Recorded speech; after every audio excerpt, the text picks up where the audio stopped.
Hello. Hello, प्रणाम सतगुरु जी। प्रणाम प्रणाम प्रणाम। बोलिए बोलिए। हाँ जी सतगुरु जी, मैंने आपके काफी वीडियो देखे हैं। अरे वाह। अच्छा लगा। हाँ हाँ हाँ हाँ। जी, हाँ हाँ हाँ। मतलब आपने सब समझा दिया सतगुरु, कुछ कोई शेष ही नहीं रहा। प्रश्न क्या है, सब कुछ बता दिया आपने, सारा मार्ग दिखा दिया सतगुरु जी। हम्म। अब कोई इच्छा नहीं बाकी। सतगुरु आप कहाँ थे इतने जन्मों से, कहाँ थे आप? हम्म।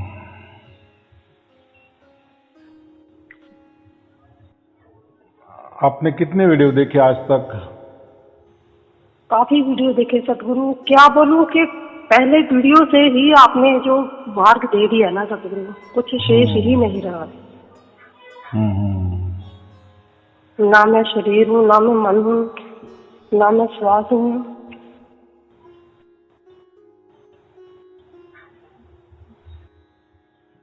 बोलिए बोलिए। आपको जो जो ज्ञान है वो बोलते जाए, उससे क्या होता है, आपका मन हाँ भी जी हल्का हो जाता है। जी बराबर। सतगुरु जी। हाँ। पहले पहले सतगुरु जी ऐसा था कि कोई काम नहीं हो रहा, कष्ट क्यों है शरीर को, तो बहुत दुखी होते थे, परमात्मा को कोसते थे। अभी वो सब समझ आ गया कि शरीर है तो शरीर को है, मुझे तो है ही नहीं ना, मैं तो उसका एक अंश मात्र हूँ। तो इस शरीर के जो कर्मों का जो काट रहे हैं, तब तो वही काटना है बस।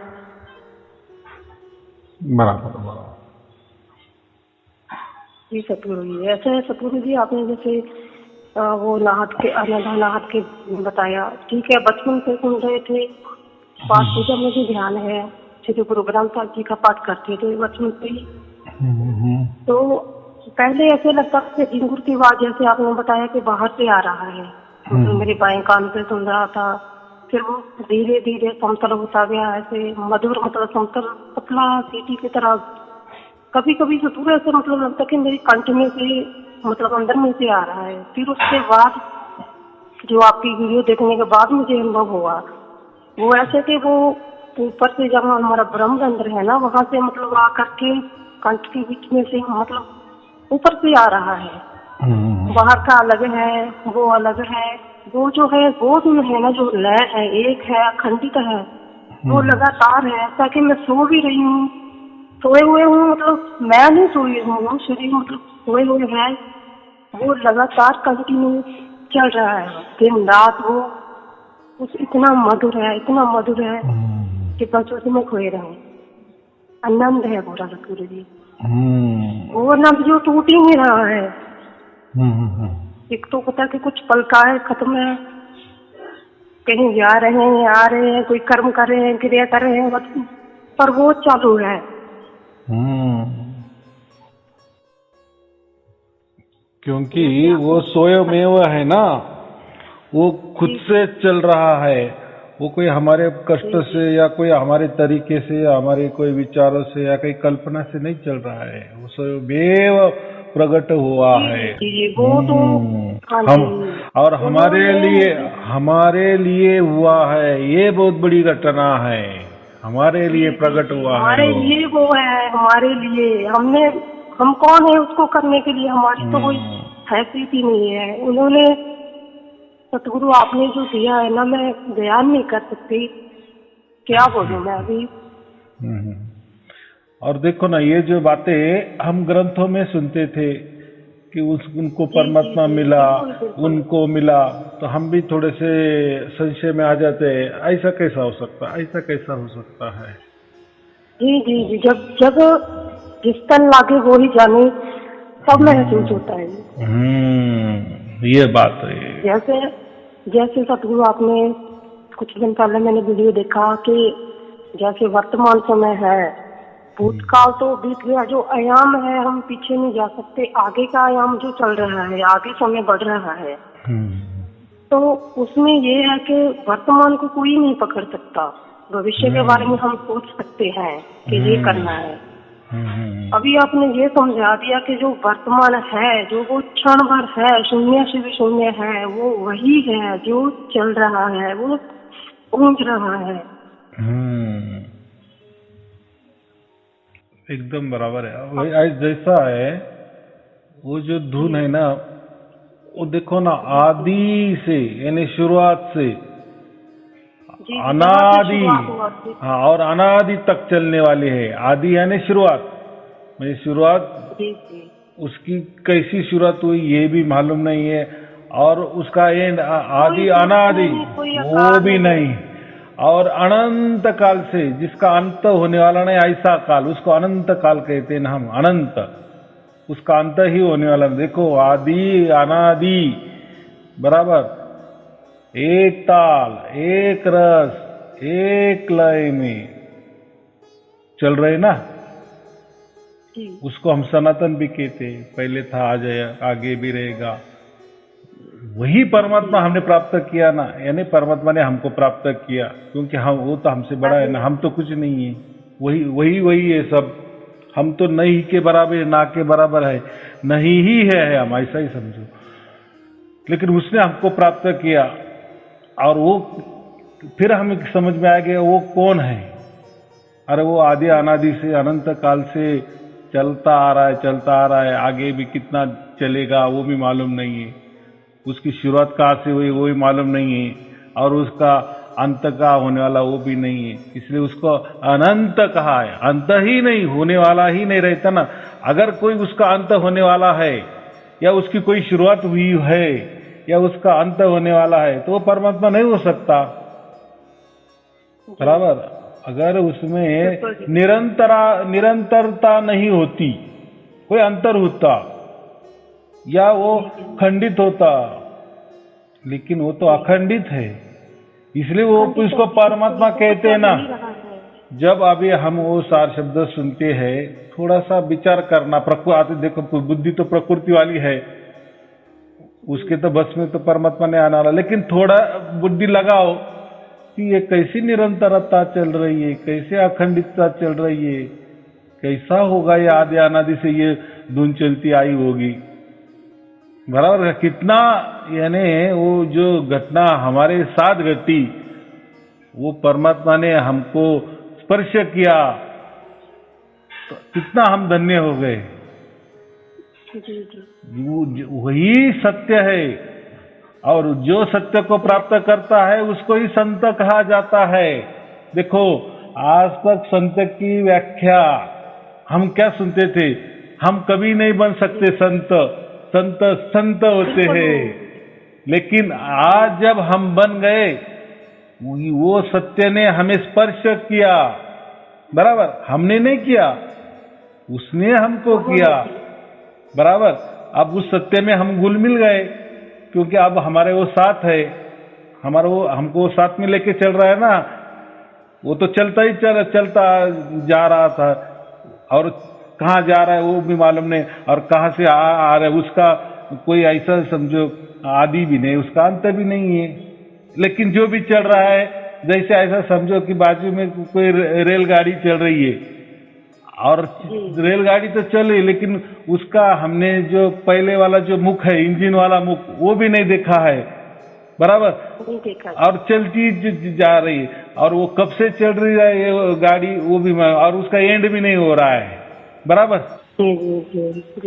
और उसको ही कहते वो कोई जो संत लोग थे ना, जिन्होंने उसको प्राप्त किया, उसने देखा, तो वो उसमें लिखा था कि वो ऐसी रेलगाड़ी है कि उसका आपने कभी मुख भी नहीं देखा, और उसका अंत भी नहीं होता, वो चलती चलती है, चलती चलती, सिर्फ हम देख सकते हैं उसको, बस।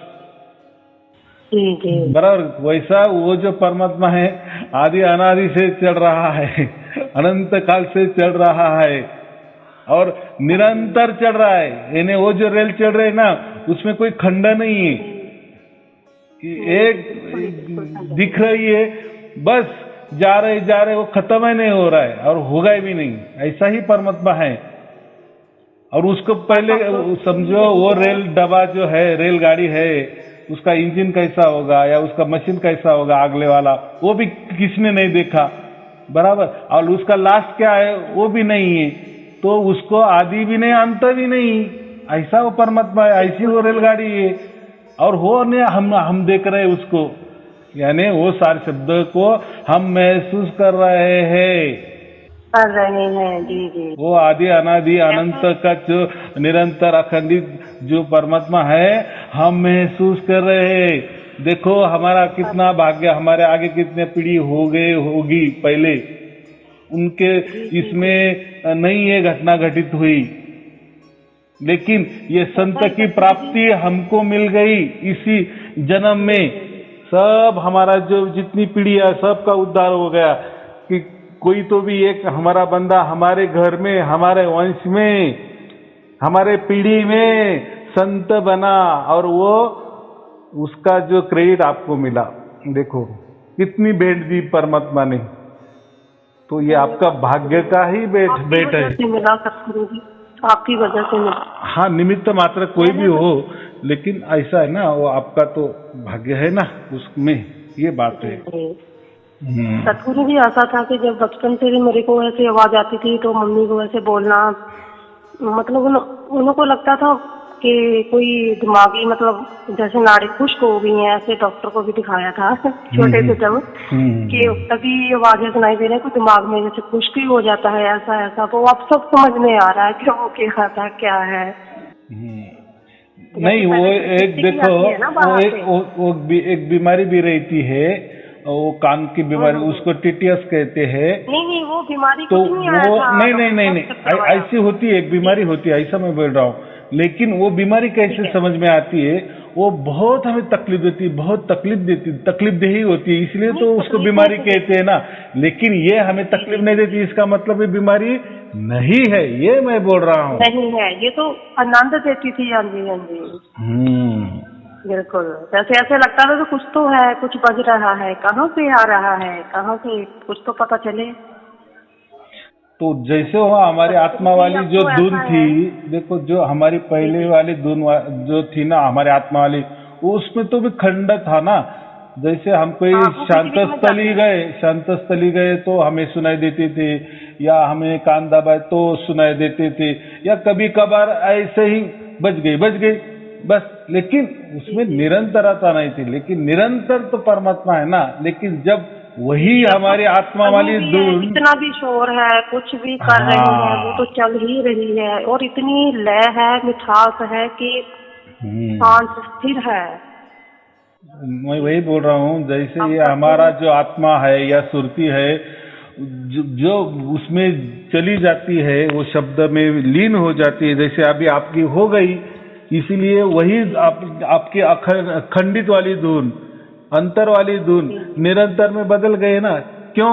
तो अभी आप वो सत्य में घुल मिल गए, हमेशा के लिए घुल मिल गई, जीते जी घुल मिल गई। अभी वो सत्य का संग आपको स्पर्श कर, और स्पर्श भी नहीं, हमेशा के लिए स्पर्शित ही है। अभी वो सत्य और आप अलग नहीं हो, इसलिए तो आप संत हो गई ना। संत उसी को कहते कि जो निरंतर अखंडित सत्य के साथ रहता है, उसमें कोई अंतर नहीं होता, सत्य और उसमें कोई अंतर नहीं होता, वो अखंडित होता है और या बन जाता है, निरंतर हो जाता है। तो वो सत्य का संग हमें हो गया, इसलिए हम संत हो गए। तो देखो ये घोर कलयुग में ये इतना बड़ी प्राप्ति परमात्मा ने करा दी, ये कोई छोटी मोटी घटना नहीं है। इसलिए मैं हर वीडियो में कहता है ये घटना बहुत अलौकिक है, बहुत अलौकिक, समझने वाला ही समझ सकता है ये बात है। जी मैं सोचती थी, मैं मतलब कोशिश कर रही थी कई सालों से ऐसे कि किसी से दीक्षा लूं। मैंने किसी से कोई दीक्षा नहीं लिया, मतलब ठीक है जहाँ से ज्ञान मिलता था लेते थे, जो अच्छा लगता ग्रहण करते थे, सबका सुनते थे। ऐसा है कि आपको मैं पहली बार आज फोन लगाया, कई दिनों से सोच रही हूँ कि कॉल लगाऊं, जैसे बोलते हैं लोग के कई दिनों से ट्राई कर रहे हैं ऐसे। मैंने अभी बस मन हुआ उठाया फोन कि मैं सतगुरु जी से बात करूं, जिन्होंने मुझे वो मार्ग दिखाया, वहां तक पहुंचाया, उनका मैं धन्यवाद करूं। तो ऐसा है सतगुरु जी, अभी पूरे संसार जो है ना, सभी में मतलब जैसे कोई जानवर है, कोई पेड़ पौधा, सबका एक स्पंदन महसूस होता है। स्पंदन उसमें से जो है, मतलब सभी में से महसूस होता है कि वही है ही है, वही है। ऐसा मतलब महसूस होता है। कोई दुख भी नहीं होता है, कोई खुशी भी नहीं, मतलब क्या बोलूं। अब बस अब तो जीवन पूरा करना है सतगुरु जी। वो तो करना ही पड़ेगा, क्योंकि वो तो वादा है ना, प्रारब्ध। ये तो वादा किया है हमने प्रकृति से, मैं इतना दिन आपके काम करूंगा, बराबर। तो जो आप बोले ना स्पंदन होता है, तो वो क्या होता है, जो प्रकृति होती ना, तो ये प्रकृति को सब समझता है कि ये संत बन गई, बराबर, या संत बन गया, या उसको सार शब्द की प्राप्ति हुई, या उसको परमात्मा मिला, ये या परमात्मा ने इनको अपनी गोद में ले लिया, ये प्रकृति को समझता है।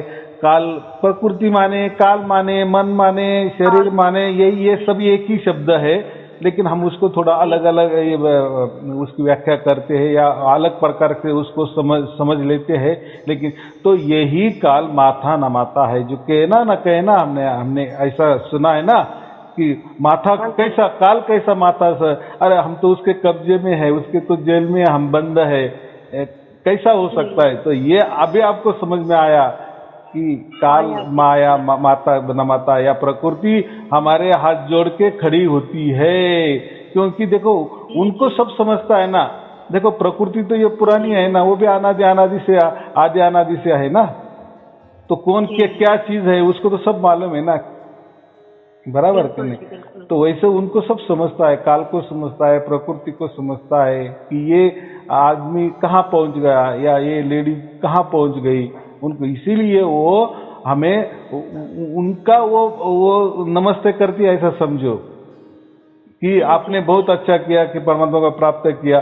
तो वो उसी रूप में, वो स्पंदन के रूप में हमें उल्टा ये कर देती है, ऐसा समझो कि हाथ मिलाती है, ऐसा समझो। उसके जरिए, स्पंदन की जरिए वो हमें स्पर्श करती है, हस्तांदोलन करती है, ऐसा वो हम कहते हैं। देखो कितनी बड़ी घटना है, क्योंकि उनको भी वो प्राप्त नहीं हुई ना प्रकृति को परमात्मा कैसा प्राप्त हो, वो तो उनकी ड्यूटी कर रहे बेचारे। बिल्कुल। और प्रकृति को किसने निर्माण किया, परमात्मा ने निर्माण कर दी ना। लेकिन यही मानव जन्म होता है, इसमें सब समझता है कि प्रकृति क्या होता है, काल क्या होता है, परमात्मा क्या होता है, इसलिए मानव जन्म में है ना। और प्रकृति की पूजा पाठ करने से हम देवता भी बनते हैं ना। प्रकृति में रहने वाले या प्रकृति चलाने वाले जो देवता है वो भी हम बन सकते हैं, लेकिन देवता को भी परमात्मा प्राप्त नहीं होता।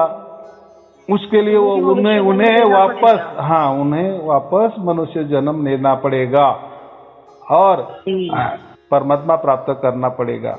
और ये परमात्मा भी ऐसा उसका भी एक टाइम होता है, उसका भी एक टाइम होता है। जैसा मैं क्या है ना, अभी जिसका भाग्य खुल गया ना उसको परमात्मा मिलता है, सभी को नहीं मिलता। तो फिर कोई काम ये नहीं करेगा, प्रकृति का काम भी नहीं करेगा कोई, ऐसा सबको सहज मिलने लगा ना। हाँ, लेकिन सहज किसको मिलता है, जिसका भाग्य का उदय हो तो उसको सहज मिल जाता है। बिल्कुल। वो सहज का अर्थ वो नहीं होता, अरे वो तो सबको सहज मिल जाता है, वो तो क्या सहज है। हाँ, लेकिन सहज कब, जब हमारा भाग्य पूरा होता है तब सहज होता है। जैसा हमें नौकरी मिल जाती है, बराबर, और महीने के बाद हमें मोटी रकम मिल जाती है, तो किसने बाहर से देखा, अरे ये तो आप भी काम को 1 महीना लग गया और इन्होंने 1 तारीख को तो इतना बड़ा 50,000 पगार ले लिए। लेकिन उसको क्या मालूम, क्या ये पगार, ये जो पगार मैं ले रही है, इसके लिए मैंने स्कूल किए, कॉलेज किए, बड़े बड़े इम्तिहान दिए, बराबर, बहुत बढ़िया चक्कर काटे, उसका मेहनती का ये फल मुझे मिला है, बराबर। तो यही बात होती है। और जब मिलता है तो कितना सहज मिलता है पैसा, 1 तारीख हो गई कि दो पैसा, 1 तारीख हो गई वो तो सहज मिलता है ना। लेकिन ये सहज मिलने के लिए क्या क्या पापड़ बेले, पूरा जीवन हमने लगाया ना, जन्मों से। हाँ, तो वैसा ये परमात्मा है, वो तो नौकरी के लिए तो हमने ये जन्म में किया, स्कूल किए, कॉलेज किए, इम्तिहान दिए, लेकिन ये तो परमात्मा है ना, आदि अनादि से है ना। और उसको हमें प्राप्त करना है, उसके जैसे हमें बनना है, उसके जैसे है ना, उसके लायक अब हम बनना है, तभी वो हमें ये करना है। उसका लायक बनना माने क्या? जब हमारा पूरा भाग्य हो जाता है, परमात्मा को सब समझता है कि नहीं अभी ये इसके लायक है। जैसे हमें नौकरी लायक, जैसे हमारी लायक की नौकरी होती ना, हम जो कर सकते हैं तभी हमको नौकरी में रखा जाता है ना, क्योंकि उस नौकरी के वो पद के हम लायक होते हैं। वैसा ही परमात्मा किसको प्राप्त करता है? उसके लायक जब हम बन जाते हैं, उसको हम क्या कहते हैं? भाग्य सिद्धांत कहते हैं, कर्म सिद्धांत कहते हैं।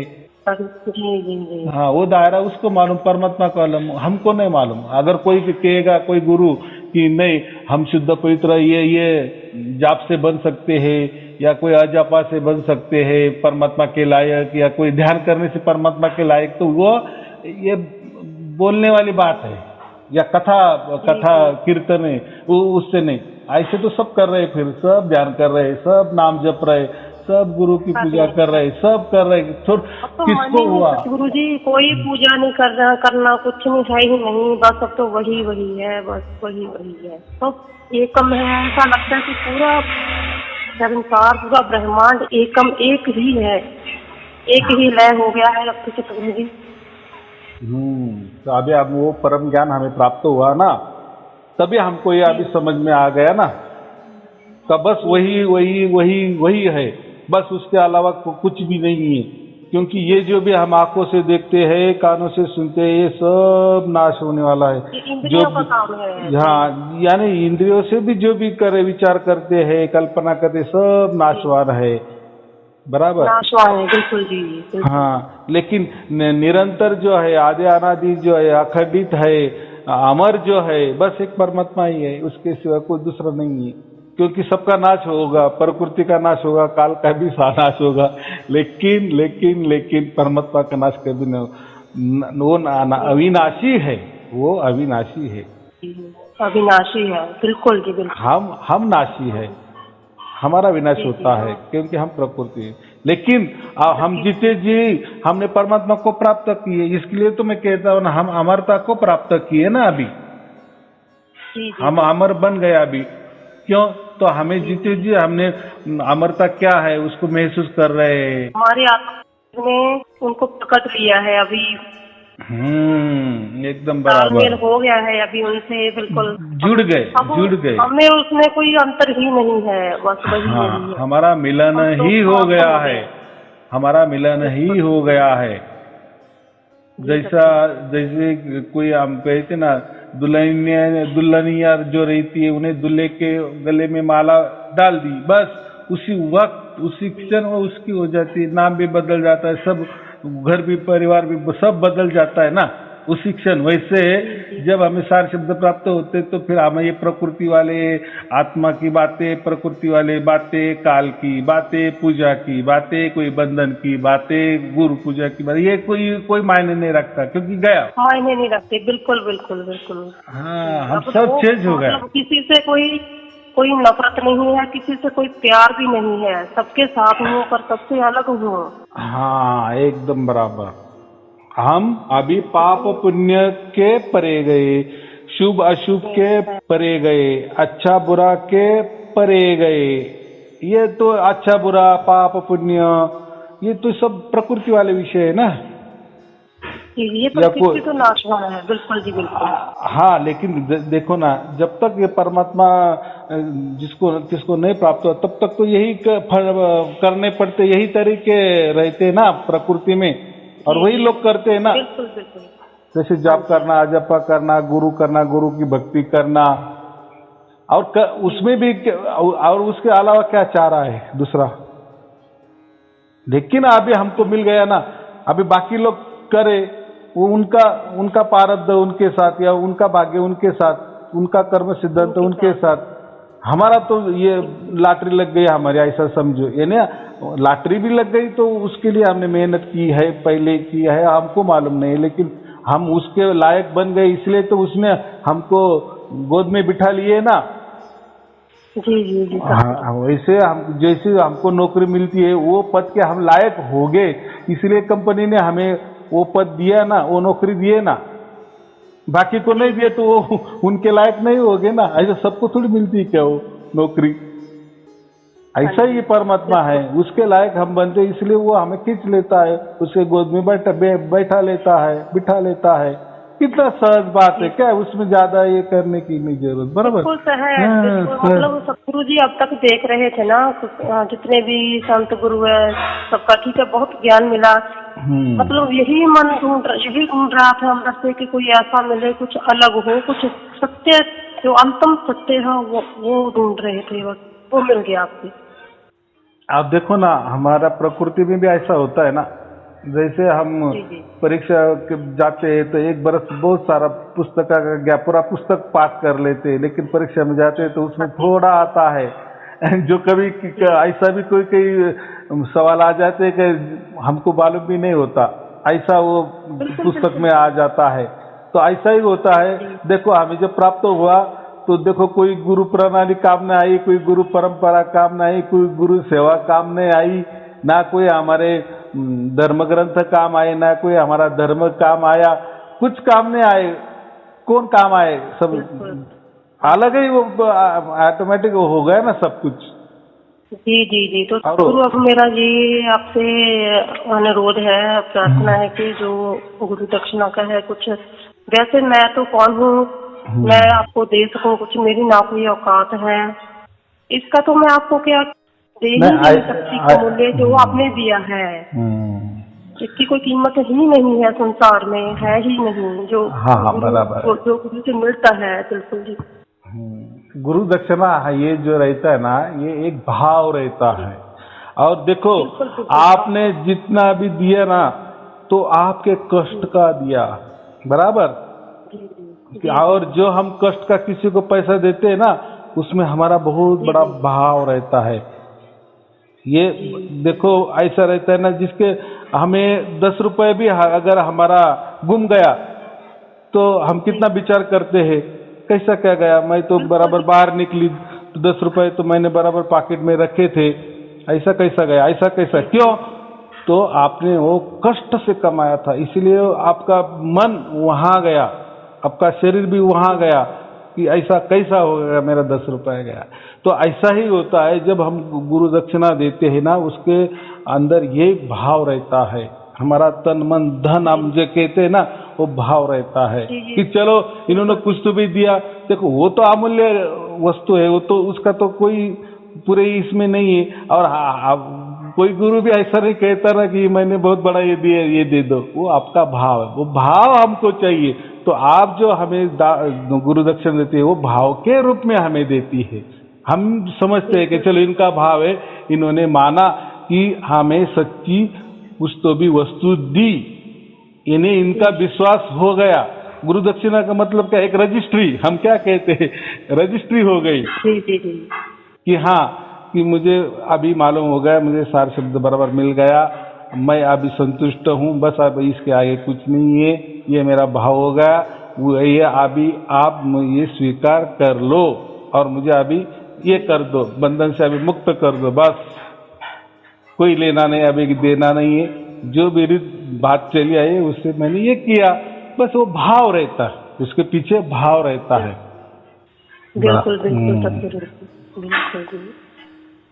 तो ठीक है, बहुत अच्छी बात है, आपको सार शब्द की प्राप्ति हो गई। तो अभी देखो आनंद और उत्सव भी मनाना, कोई अभी ध्यान वगैरह करना नहीं। जो भी मैं ध्यान बताता हूँ 10-20 मिनट सुबह शाम, वो तो एक्चुअली परमात्मा जब तक प्राप्त नहीं होता है तो अभी हो गया, फिर कोई करने की जरूरत नहीं। लेकिन कैसा है, ये मन छलावा करता है ना, क्योंकि उसको आदत लग गई ना, और वो क्या करता है, बीच बीच में थोड़ा लाता है, ऐसा कैसा तुझे परमात्मा मिल गया, अरे तूने तो नाम भी नहीं जपा, अजपा भी नहीं किए, कोई ध्यान भी नहीं किए, कोई कान भी नहीं दबाए, कोई आनंद नाद भी नहीं सुने, किसी गुरु की तूने भक्ति भी नहीं की, कोई धर्म ग्रंथ भी नहीं पढ़े, कोई दोहे भी नहीं पढ़े, ना कोई तीर्थ यात्रा भी किए, ना कोई तूने देव धर्म किया, और ना कोई साधु सन्यासी का ये भी गया। ऐसा कैसे तुझे प्राप्त हो सकता है, तुझे कोई धोखा हो गया होगा। तो ये संशय लाता है, क्या करता है, संशय लाता है। तो ये कुछ दिन के लिए, लेकिन हम हमारे पर विश्वास, देखो कबीर जी क्या बोले, मैं हूँ विश्वास में, और ये प्रकृति वाला विश्वास नहीं, ये मन वाला विश्वास नहीं। ये तो देखो बहुत सारे लोग तो विश्वास देके धोखा भी देते हैं, तो बोलते हैं कि विश्वास, वो एक्चुअली वो प्रकृति वाला विश्वास नहीं। ये जो विश्वास है ये हम विश्वास स्वयमेव में हो गए, क्योंकि आपको परमात्मा मिला या सार शब्द की प्राप्ति हुई, ये आपको ही मालूम है, क्योंकि वो घटना आपके साथ घट रही है, इसलिए आपका पूरा विश्वास बैठ गया है। और वो जो घटना है वो कुछ ऐसे थोड़ी देर के लिए नहीं है, वो अभी हमेशा के लिए, जब तक आपका जान है, ऐसा कहते ना, जब तक प्रारब्ध चलेगा, जो भी जितना भी चलने वाला वहां तक तो है ही है, लेकिन बाद में तो भी तक है, यानी अनंत काल तक अभी वो परमात्मा ने आपको ले ले, तो परमात्मा तो अनंत है, अनंत काल तक है, तो उन्होंने हमको अनंत कर दिए, उन्होंने हमको आदि अनादि कर दिए ना, बिल्कुल बराबर, उसके संग में ले लिए ना उसने। इसलिए संत क्यों, हम क्यों कहते खुद को संत, क्योंकि हमको अभी संत का संग मिल गया, हम उसके साथी बन गए, उसके गोद में बैठ गए। इसे तो सत्संग, यही अक्षर, इसको ही सत्संग कहते हैं। जब ये प्राप्त हो जाता है ना, तब हमें सत्संग का जो महत्व है ना, बाकी तो ऐसे कथा पुराने जो बोलते हैं, सुनाते हैं, वो बोलते यही सत्संग है, लेकिन वो उसमें कहाँ इन्होंने सत्य बताया, या वही सत्य का संग इन्होंने कहा दिए, उनका ही संग नहीं हुआ सत्य के साथ। वो बेचारे हमें क्या देंगे। तो ऐसा है, उनके भी देखो, परमात्मा सबके लिए समान है। क्यों? तो जैसा आपका भाग्य हो गया इसलिए आपको प्राप्त हुआ, या परमात्मा ने आपको प्राप्त किए, तो वैसे भी वो जो भी कोई गुरु लोग होंगे, उनका अगर भाग्य नहीं है, गुरु होके बैठे हो, लोगों को ज्ञान दे रहे, सत्य का ज्ञान दे रहे, ज्ञान बता रहे, अरे गोष्ठी कर रहे, कथा बता रहे सत्य की, लेकिन उससे उनका भाग्य नहीं होता ना, वो भाग्य एक अलग ही चीज है, बराबर। तो वैसा हम तो कोई गुरु भी नहीं थे, कुछ भी नहीं थे, तभी परमात्मा ने हमको उसके गोद में ले लिए ना, तो इसीलिए वो भाग्य जो है ना वो श्रेष्ठ। इसीलिए मैं कहता हूँ, जब हमारा भाग्य उदय होता है तब ही परमात्मा का संग हमें मिलता है, या परमात्मा हमें साथ में उसके गोद में बिठाता है, उसका संग कराता है। अभी हमारा परमात्मा के साथ संग हो गया है, इसलिए उसको ही असल में सत्संग कहते हैं। क्योंकि और वो जो भी सत्य का संग है वो हमारा निरंतर और अखंडित है। दूसरी बात, अभी हमारे वो सत्य में कभी खंडन नहीं आने वाला, क्योंकि सत्य ही निरंतर है, सत्य ही अखंडित है, और सत्य ही आदि और अनादि और अनंत काल तक चलता चला रहा है, चलता चल रहा है, चलता चलने वाला है। इसको तो सत्य कहते हैं। इसलिए सत्य ये परमात्मा है। क्यों कहते हैं हम, सत्य ही परमात्मा है। ऐसा वो गहरी वाली बात है, वो धीरे धीरे वो भी सब समझ में आ जाएगी, क्योंकि अभी हम पूरी तरह सत्य ही बन गए ना। परमात्मा का जैसा पारस का लोहे को स्पर्श हो जाता है तो क्या होता है, सोना होता है, लेकिन यहाँ थोड़ी अलग घटना है। यहाँ वो पारस ने हमको पारस बना दिए। ये परमात्मा का देखो, प्रकृति वाला जो पारस होता है, प्रकृति में ऐसा कहते हैं कि प्रकृति में जो पारस होता है वो लोहे का सोना बनाता है। ये हो गया प्रकृति वाला पारस। लेकिन ये जो परमात्मा वाला पारस है, या खुद परमात्मा ही पारस है, वो उसके जैसा ही बनाता है। बिल्कुल जी, बिल्कुल। हाँ, आया समझ में। क्योंकि सत्य में सत्य मिल गया तो सत्य उसका जवाब क्या, सत्य हो जाता है ना। या ऐसा उसको हम क्या कहते, ज्योत से ज्योत, तो परमात्मा समझो एक ज्योत है, तो उन्होंने हमको हमारी ज्योत जलाई, क्या हो गया, हम सेम टू सेम हो गए ना। और वो जो दोनों ज्योत एक साथ लाओ तो एक ही ज्योत दिखेगी। वैसे हमारी अलग ज्योत थी, समझो परमात्मा की अलग थी, लेकिन अभी हमारी एक ही ज्योत हो गई। हाँ, तो इसके लिए हम संग कहते हैं। लीन हो गई है। हाँ, नहीं, संग जैसा बाप को बेटा मिल गया, तो क्या होगा? जी जी जी जी जी। बात एक ही है, अब उसके गोद में हम बैठ गए, बात एक ही हो गई ना। जी जी जी। क्योंकि कैसा है, थोड़ा दूजापन हमारे में रहता है, क्योंकि हम प्रकृति में रह रहे हैं ना। तो अभी हाँ, वो जो बिल्कुल। मिलन है, तो वो मिलन की जो भाषा है, ये प्रकृति के बुद्धि से हम नहीं कर सकते। हम ऐसा कहते हैं कि मिलन हो गया, लेकिन हमारे प्रकृति का मिलन अलग रहता है, ऐसा मिलन वो नहीं रहता, वो मिलन अलग है। तो इसलिए उसको अलग कोई है, शब्द नहीं है, क्योंकि हम जो शब्द प्रयोग कर रहे हैं ये प्रकृति वाले शब्द प्रयोग कर रहे हैं ना, इससे थोड़ा सा हमारा कंफ्यूज हो जाता है। इसलिए मैं क्या कहता हूँ, हम परमात्मा के गोद में जा बैठे, बस। क्या अभी दूसरा क्या शब्द बनाएंगे? बिल्कुल जी, बिल्कुल सत्य वचन हाँ, सत्य जी। तो ये गहराई वाले बात है। और जब वो हम जैसा हमका ज्यादा दिन जाते हैं ना, तब हमके ये बातें जो है ना परमात्मा की, ये सब सहज में समझने लगती है। और जितने भी हमारे मन में कोई भ्रम या कोई संशय है ना, तो वो भी बराबर परमात्मा निरसन करता है ना परमात्मा। क्योंकि वो जो सवाल है हमारे अंदर पैदा हुए, तो वो हमारे लिए काम के है ना, उसका सवाल हमारे या जवाब हमारे लिए काम का है ना, और वो हमको ही मिलता है। दूसरों को क्या करना है, क्योंकि दूसरे इस स्टेप पर आए ही नहीं ना। दूसरों ने पहले तो सार शब्द प्राप्त ही किया नहीं, तो वो बगैर सार शब्द प्राप्त करके ही सवाल कर रहे हैं। और वो फिर वो सवाल कौन से हो गए? उनके प्रकृति वाले सवाल हो गए ना। और प्रकृति से तो परमात्मा को प्राप्त होता नहीं। और आपको जो अभी प्राप्त हुआ है, तो परमात्मा ने आपको प्राप्त किया है, आपने नहीं किया ना। और प्रकृति वाले बुद्धि वाले प्रकृति वाली बुद्धि वापर करेंगे ना, कि हमें परमात्मा प्राप्त करना है, हमें परमात्मा प्राप्त करना है। ऐसे ऐसे करके उनके जिंदगी चली गई। जिंदगी क्या, बहुत सारे जन्म चले गए, वही करते कि हमें परमात्मा प्राप्त करना।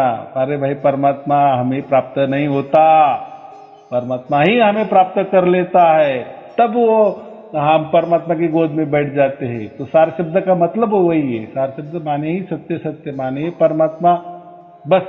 और वही हमें प्राप्त करता है, यही सत्य है, बाकी क्या है? यही मानव जन्म का उद्देश्य है, जो पूरा हो गया और हमें हो गया। और वो घटने का हम साक्षीदार नहीं, स्वयं में हम सदा के लिए डूबे हुए हैं। वो घटना हमारे साथ अखंडित निरंतर घट रही है और हमेशा के लिए घटने वाली है। अभी वो क्या जाने वाली नहीं है, इसलिए तो सत्य है ना। बाकी कोई विचार कल्पना होती तो थोड़ी देर के लिए टिकती, 4 दिन के लिए टिकती या 4 महीने के लिए टिकती या 4 बरस के लिए टिकती, बाकी वापस जाती, यानी प्रकृति वाली होती तो। लेकिन अभी ये प्रकृति से हमें परमात्मा को प्राप्त ही किया नहीं ना, तो परमात्मा ने हमको प्राप्त किया है, इसलिए हम अखंडित और क्या बोलते हैं, निरंतर हो गया ना। हाँ जी, हाँ जी। हाँ, ये बातें तो थोड़ी कठिनाई वाली बातें हैं। चलो, उसमें हमें नहीं जाना, बस हमें यही करना है कि हमें परमात्मा ने उसके गोद में हमेशा के लिए बिठा लिए। जितेश जी हमें बिठा लिए, जितेश जी हमें अमरत्व को प्राप्त करा दिए, मोक्ष मिला दिए और मुक्ति यानी सब बंधनों से अभी हमें आजाद कर दिए, बस। जी जी, यही बहुत बड़ी उपलब्धि है। चलो ठीक है, शुभ आशीर्वाद। सत साहेब जी, सत साहेब जी, सत साहेब। हाँ, बहुत शुक्रिया सतगुरु जी। हाँ, ठीक, शुभ आशीर्वाद, शुभ।